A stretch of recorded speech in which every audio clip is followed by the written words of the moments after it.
Halo, perkenalkan nama saya Agren Alvarozi dengan nomor induk mahasiswa 7111421151. Pada kesempatan kali ini, saya akan menjelaskan tentang keberagaman kebudayaan dan adat istiadat yang ada di daerah asal saya, yaitu Banten. Provinsi Banten sendiri terletak di sebelah barat Pulau Jawa. Kemudian, provinsi ini berbatasan dengan Laut Jawa di sebelah utara, Provinsi DKI di sebelah timur, Samudra Hindia di sebelah selatan, dan Selat Sunda di sebelah barat. Kesenian yang pertama yaitu tari rampak beduk. Kata rampak mengandung arti serempak. Jadi, rampak beduk memiliki arti seni beduk dengan menggunakan waditra, yaitu bentuk fisik alat musik tradisional berupa banyak beduk yang ditabuh secara serempak sehingga menghasilkan irama khas yang enak didengar. Namun, dalam perkembangannya, rampak beduk tidak hanya dimainkan saat Ramadan dan hari raya saja. Kini kesenian rampak beduk menjadi ajang rekreasi bagi masyarakat. Kesenian tradisional khas Banten ini sekarang menjadi ajang adu kreasi antar kelompok pemukul beduk. Awalnya pun hanya laki-laki saja yang bermain rampak beduk, namun sekarang ini para penari perempuan juga turut serta memeriahkan pertunjukan rampak beduk. Biasanya, kesenian ini ditampilkan 10 orang yang terdiri dari 5 orang laki-laki dan 5 orang perempuan. Namun, ada juga yang menampilkan lebih dari jumlah personil itu, tergantung dari penyajian pertunjukan yang akan mereka tampilkan. Jika dahulu rampak beduk dimainkan pada saat Ramadan saja, saat ini kesenian ini dimainkan juga pada saat perayaan-perayaan besar lainnya, seperti acara pernikahan, hitanan, pagelaran budaya, bahkan hari peringatan kedaerahan maupun nasional. Kostum yang digunakan para pemainnya merupakan busana muslim dan muslimah, dengan ditambahi aksesoris tambahan, namun tidak melanggar unsur religius yang ada. Para pelaku juga bisa memasukkan unsur budaya tradisional dan modern dalam setiap penampilannya. Kemudian ada rumah adat Sulah Nyanda, yaitu rumah tradisional suku Baduy yang merupakan suku asli yang mendiami Provinsi Banten.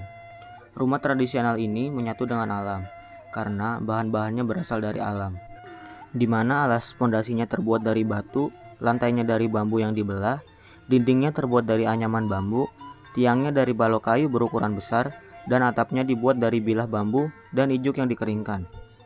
Bangunan rumah masyarakat Baduy berbentuk rumah panggung karena konsep rancangannya mengikuti kontur lahan.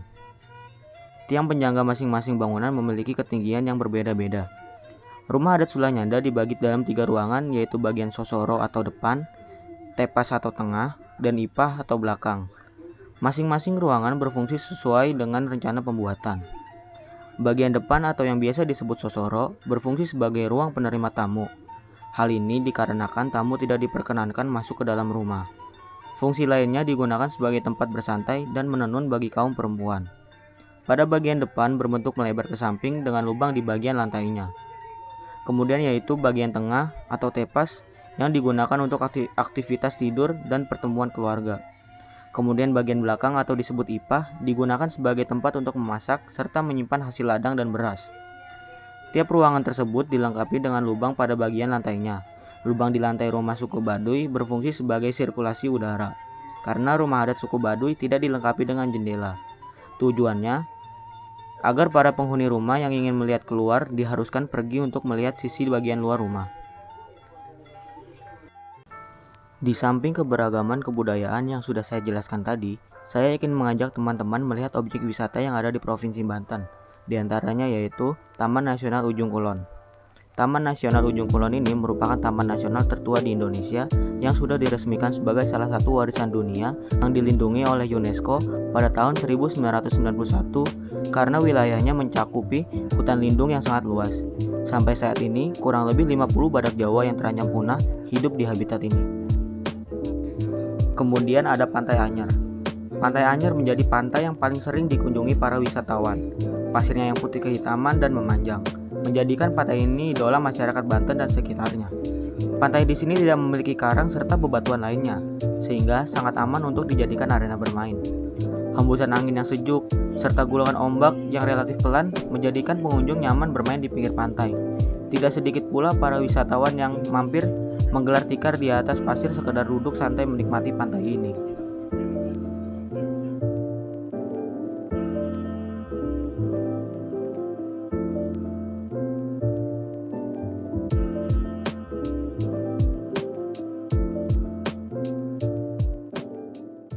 Objek wisata yang ketiga yaitu Masjid Agung Banten.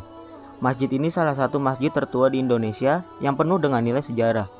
Setiap harinya, masjid ini ramai dikunjungi para peziarah yang datang tidak hanya dari Banten dan Jawa Barat, tetapi juga dari berbagai daerah di Pulau Jawa.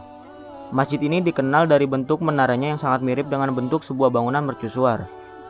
Masjid ini dibangun pertama kali pada 1556 oleh Sultan Maulana Hasanuddin, yaitu sultan pertama dari Kesultanan Banten. Ia adalah putra pertama dari Sunan Gunung Jati.